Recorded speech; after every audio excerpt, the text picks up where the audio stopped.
Hello music makers, welcome back. This week we're looking at how to mash up or bootleg for beginners.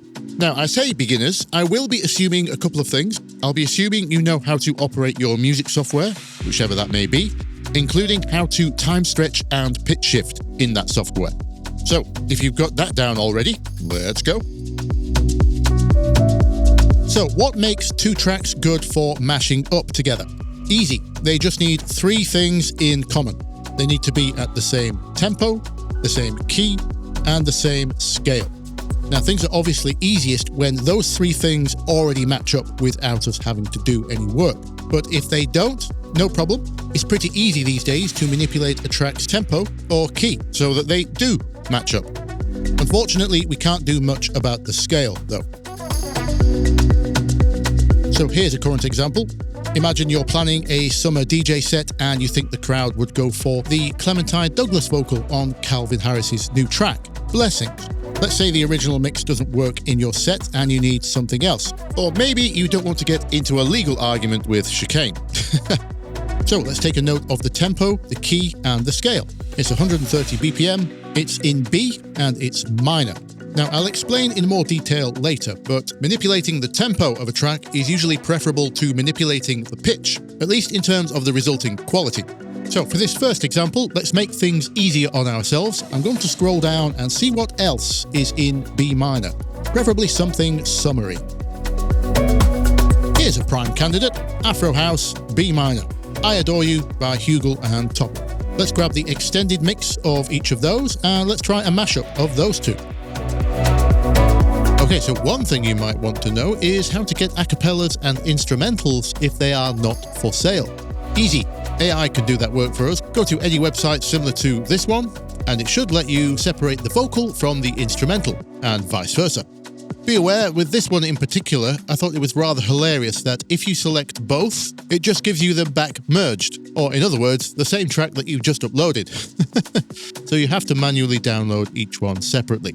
As soon as we have the choice here, WAVs are always better than MP3s, so let's choose those, and that's everything we need to get started. Right, so the first thing we need to do is decide what tempo our mashup is going to be. This is entirely up to you, of course. It depends on what type of DJ set you're intending to put this in. For this demo, I'm just going to pick somewhere in the middle of the two tracks. Seeing as the vocal is 130 and our backing track is 120, I'm going to meet them in the middle at 125. Now I need to put each of my tracks into time stretching or time compression mode. In Ableton, that's called warp. As I said in the intro, hopefully you already know how to do this in your software. This lets us change the tempo from its original. Now I'm going to tell my software what the tempo of the original tracks was. Most software can guess this for you, but we have that information. So I'm going to type that in, make sure it's correct. We know Blessings is 130, so let's put that there. And I Adore You is 120. Now my software knows what tempos they were, so it can adjust them to make them both the same tempo we set earlier, 125. Right now, there's no need to pitch anything. We know they're both in B minor. I will show how to pitch later in a different example. Now, the next thing we need to do is make sure the track is on beat. You'll notice many times there's a gap at the start of some files, especially MP3s. That's going to make things harder to line up later. So let's get rid of that. Get rid of that fade in. Now I can move that back to a bar line, so I know it starts exactly on a beat. So let's just check, turn on the click track and listen to the backing track. Make sure they both line up.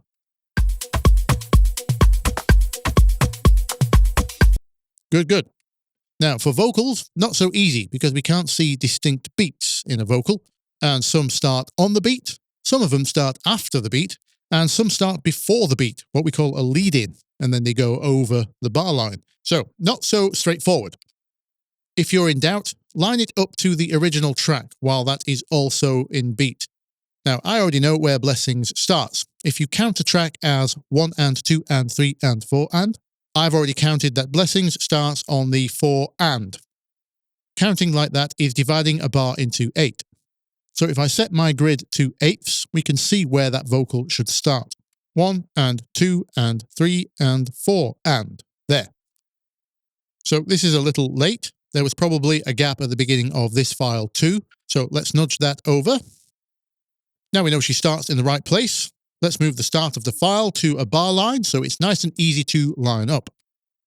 Now, just to check everything, I'm going to find a good section of the backing track and put the vocal over it so we can see if everything is working. Let's find some chords at least.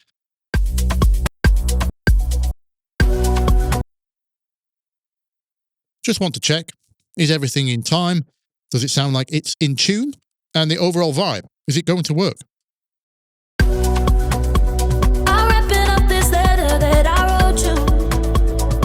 Yep, that's sounding good to me. Now, what do we put where? What's the arrangement going to be? Depending on how much experience you've got DJing to a live crowd is going to determine how much of an instinct you have for this kind of thing. If you don't, for now, I suggest you simply try to copy the structure of the original backing track. Where they had a vocal section, you put the new vocal there. So I'm going to go away and mark up these sections where the original vocals were. I'll be back in a minute. Okay, I have returned. As you can see at the top, I have marked the different sections. That's all the different vocal sections that were in this backing track before I removed them. I can only play small snippets before YouTube gets angry, so we'll have to make do with descriptions mostly.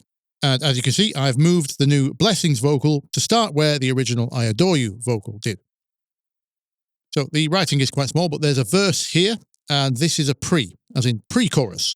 A pre is that section where the vocal kind of lifts.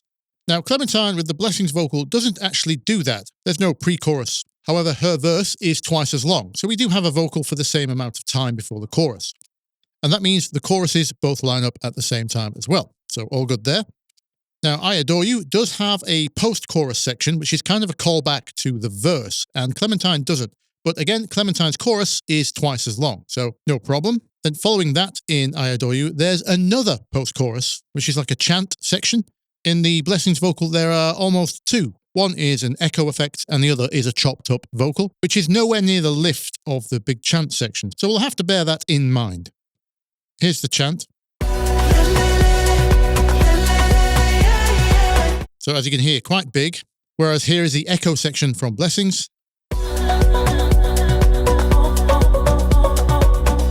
And here's the chop up.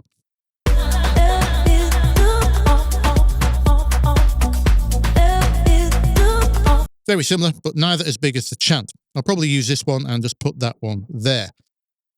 This section in I Adore You is an instrumental section. I think I'll leave these faint echoes over the top. And then next up, verse 2 starts there. Now, this is where we have to start improvising because Clementine's second verse for Blessings isn't really a proper verse. It's half as long and there's half as much in it. It's more of an ad-lib, really. It might sound okay, but I'm presuming it's not enough because the backing track is rather sparse. So I'm either going to have to fill those gaps or just use an earlier verse, probably the one that sings Blessings. This is where the second pre-chorus is. So here is another issue for us. Obviously, we don't have a pre-chorus, as I said earlier, but also Clementine's second chorus in the track is half as long as the first. So I either just have to use the entirety of the first verse again and the first chorus, or what I think might be better is just to chop an entire section out. Because this is a more commercial vocal-driven track, it's more important that the vocal arrangement flows as opposed to the original arrangement of the backing track being kept as is. Now, at this section in I Adore You, they drop down to a no-beat breakdown, but with the chorus. So, just pads and no drums. We can choose to put our chorus over here, or maybe take this opportunity to have a break from the vocal and match the energy of the backing track. Here's another post section, and then here in the original, they spend 30 seconds or so with a single word echo building up into the final drop.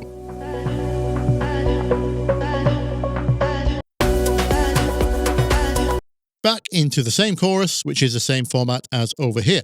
I think Clementine's second chorus from Blessings has some slight variations, so I'll probably put that one here.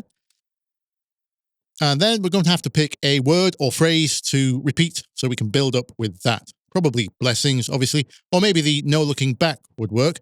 And then put that through a bunch of reverbs, echoes to build it up just like they do. So let me have a quick think and then I'll come back and show you what I did. Okie dokie, I'm back. Here's what I have ended up with. As we could see earlier, the original verse and chorus lines up rather well.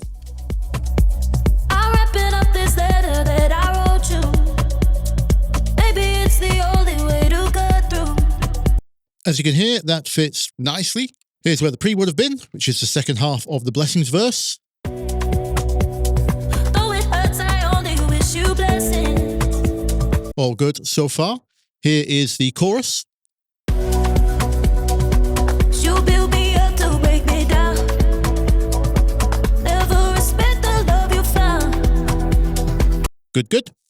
Next part. You don't deserve it, but you won't lie. Here's our post-chorus.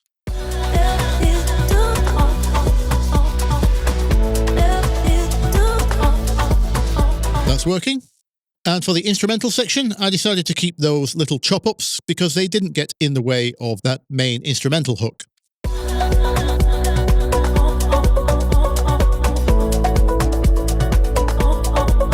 And then for the second verse section, I've actually chopped out their verse. I'm using the backing track's pre-chorus with the blessings verse over the top.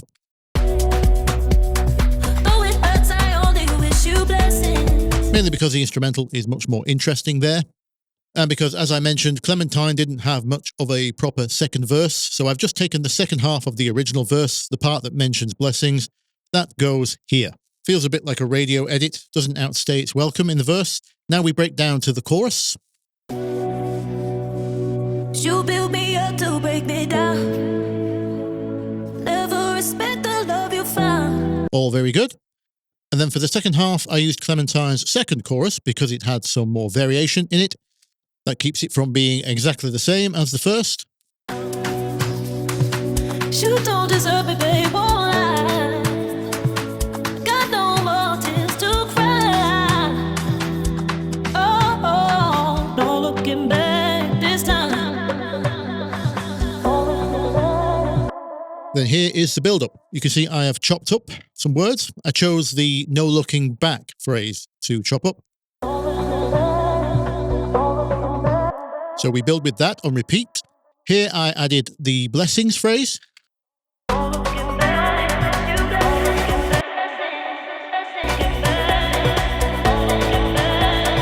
Just an easy way to add more energy and a reminder of the main hook, obviously. I'll cover effects in a later section, but as you can see, filter, delay, and reverb.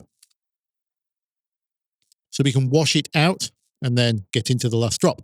Now, I did struggle with the last drop. As I discussed earlier, the vocals in Blessings aren't as high energy as the chant vocals were in I Adore You. In fact, Clementine's chorus isn't much different from the verse in terms of energy.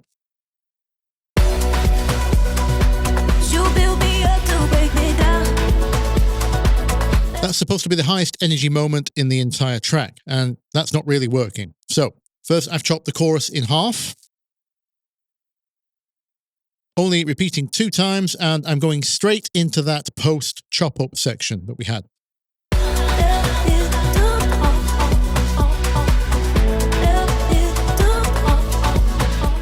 Now, there's 2 things I could do here. I could keep hold of this echo section,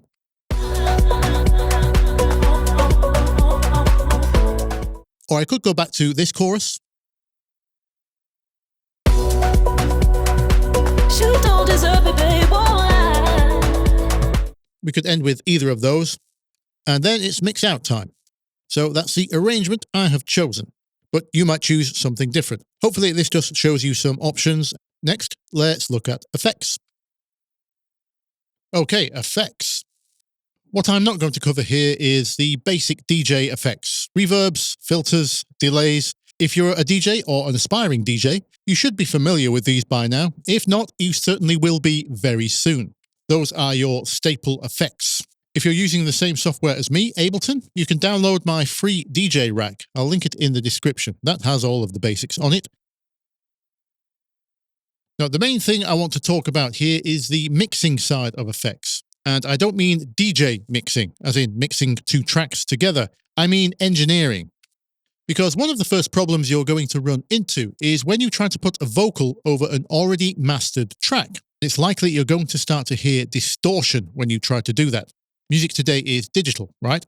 Well, digital has a fixed ceiling, 0. It can't go past that, and that's kind of a maximum volume. Anything that tries to go above that kind of craps out. Well, 99% of what is released today is already at its max. So even though we're taking a vocal off one track and then we're adding a different one in, it's probably going to add some level, and that can result in some ugly distortion. So here I wanted to show you the best ways you can avoid that. So the first thing we can try is adding a limiter to the vocal. Here's a good free one. It's called Unlimited. Any software can use this. Turn on classic mode. Put this slider all the way over to sharp. Then all we have to do is set the threshold. Anywhere between -3 and -6 should help avoid distortion.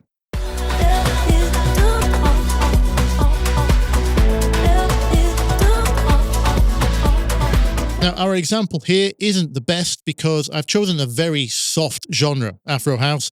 It's a very sparse backing track. It's not very busy, so there's not a lot of fighting of frequencies going on. But that's the first thing I would try. Next. Another thing you can do is add a virtual sidechain, what's called a sidechain. The idea behind this is that the sound ducks out of the way every time the kick drum hits.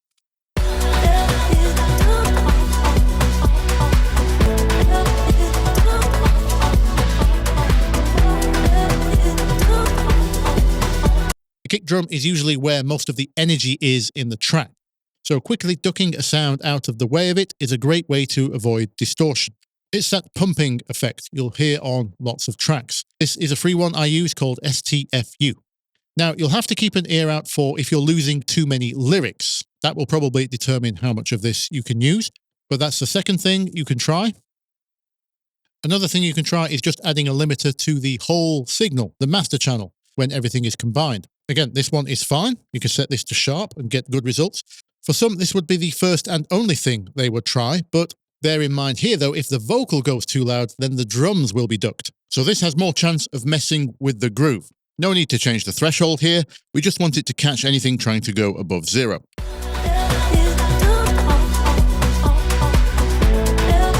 Now, if you have a backing track which is particularly busy or noisy, in a more aggressive genre, for example, here's a processor which will come in handy. We can carve out space for that vocal using this free plugin called Flora Lite by Ewan Bristow.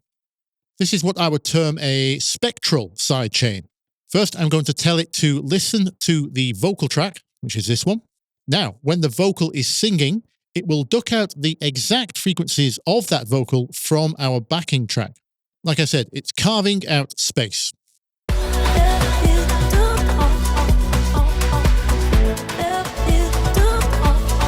Now, this backing track we have here is very sparse, so it's not the best example. Let me swap to a much busier backing track and you can hear it in action.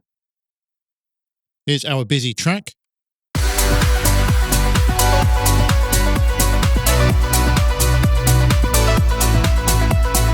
This track wasn't originally designed with a vocal in mind, so if we try to add one on top, you can hear how it gets buried.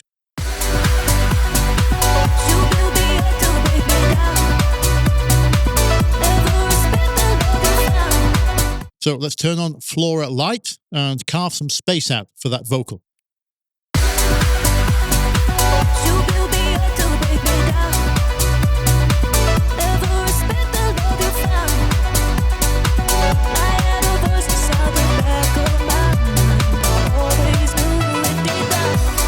Hopefully you can hear how clear that makes the vocal there.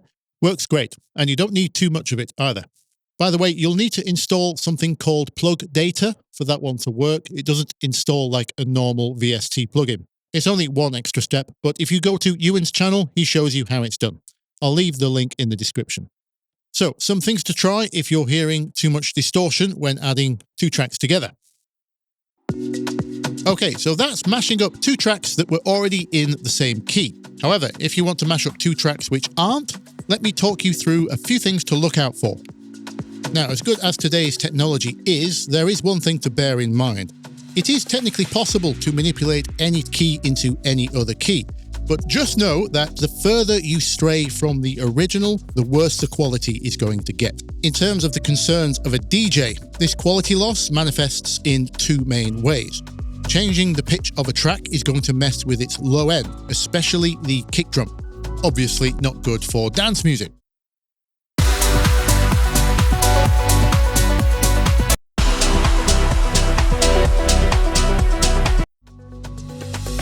So ideally, we don't want to be pitching the main track. Certainly not too far from its original pitch, anyway. If one element requires a change of key, then it's better that we pitch the vocal. But here lies the second problem. The human ear is designed to listen to other human vocals, so it becomes immediately apparent when one has been manipulated. You build me up to break me down. Now, in many cases, that's fine. That chipmunk effect or slowdown effect when a vocal is pitched might actually be desired, so no problem there. But if for whatever reason that vocal you have must be kept natural sounding or close to the original to be recognized, then I recommend not pitching it further than 1 or 2 steps away from the original. If that doesn't make sense to you, let me explain what I mean by 1 or 2 steps. So if you didn't know, the good news is practically all music in the West is made in one of 12 keys. Here they are. They're simply labelled with the first 7 letters of the English alphabet, A, B, C, D, E, F, G, and 5 of those have ones in between them, known as flats or sharps. For example, there's one between A and B. You could either call that A sharp or B flat. Sharp means it's one above the letter, flat means it's one below the letter. Doesn't matter which you choose, there's no practical difference for our purposes today, it's just a name. Now, this is a circular thing. If you were to keep going upwards, it doesn't get past G, or should I say G sharp, the next key would be A. It goes round in a circle. So, when I say try not to move more than 1 or 2 steps away from the original, I mean 1 or 2 of these. For example, the vocal we've chosen today is in B, and let's pretend we couldn't find a suitable instrumental in B. So instead, what I'm going to be looking for is tracks in A sharp, C, or C sharp. Those should be close enough. Then I can pitch my vocal either up or down to meet those. And the vocal shouldn't sound too radically different because those are only 1 or 2 steps away. Hopefully that's clear. If you want the musical term, by the way, those steps are called semitones. Let me show you a quick example of that scenario where we can't find a backing track that's in B, or indeed if you have a great mashup idea, but the 2 tracks aren't in the same key. So I've got a track here in A minor.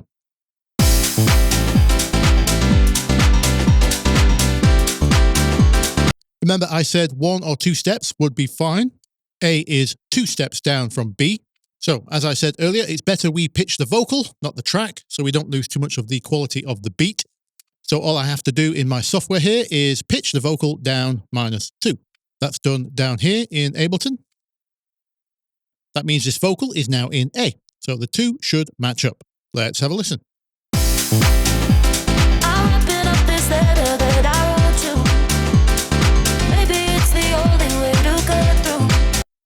Perfect.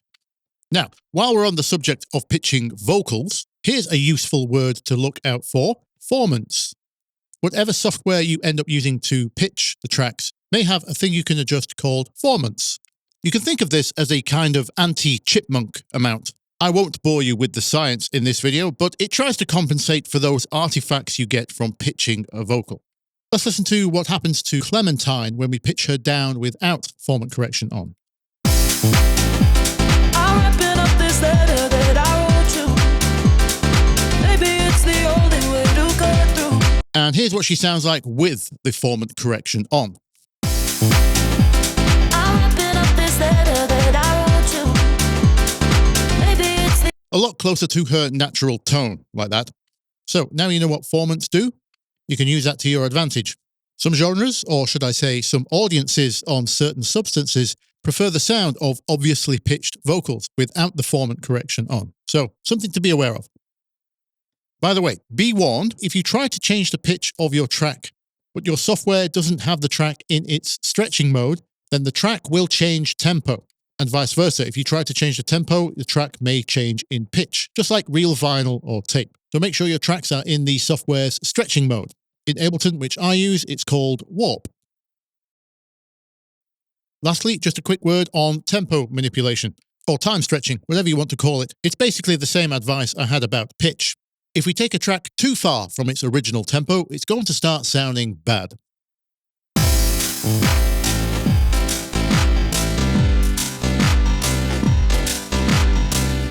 Unfortunately, there's not such an easy rule of thumb for tempo because it entirely depends on the track itself.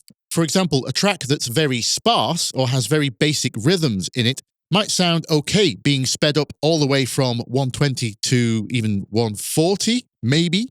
But another track that's more complex might not survive going from 120 to 128. You're just going to have to try and listen in a lot of these cases. The only rules of thumb I can really give you is keeping it under 10% in either direction is usually doable. And in general, speeding up a track is a lot less damaging than slowing it down in terms of resulting audio quality. Okay, that's the fun bit done, but I wouldn't be doing my due diligence if we didn't discuss the legal side of things. So first of all, I am not a lawyer, and this is not legal advice. Please double check your local laws in your territory. What I'm about to tell you here is what I currently believe to be true in the UK, EU, and US. So essentially, what we are doing here is not too dissimilar to sampling. That means if you don't have permission or a license from the original artist, writers, publishers, and record labels, then this is considered copyright infringement on 2 counts. See my copyright video for the finer details. The only sort of workaround is live performance. Any public venue that plays music is supposed to have a performance license. And under that license, your mashup is technically no different to any other tracks. I suppose the only difference being it's 2 tracks in one. Either way, the venue is covered for the live playback of those tracks. Now, anything outside of live performance might get you in trouble. Don't say I didn't warn you if you try to put it up on SoundCloud and your account gets deleted, or worse. That's regardless of whether you're making any money from it, by the way. That's a complete myth. Giving it away is just redistribution of things you don't have the authority to redistribute. So, in other words, be careful out there. Right then, well, I hope you learned something. If you did, you know what to do. Return the favour, press one of those buttons for me, or there's a link in the description to buy me a coffee. So, until next week, I will see you in the comments. Bye-bye.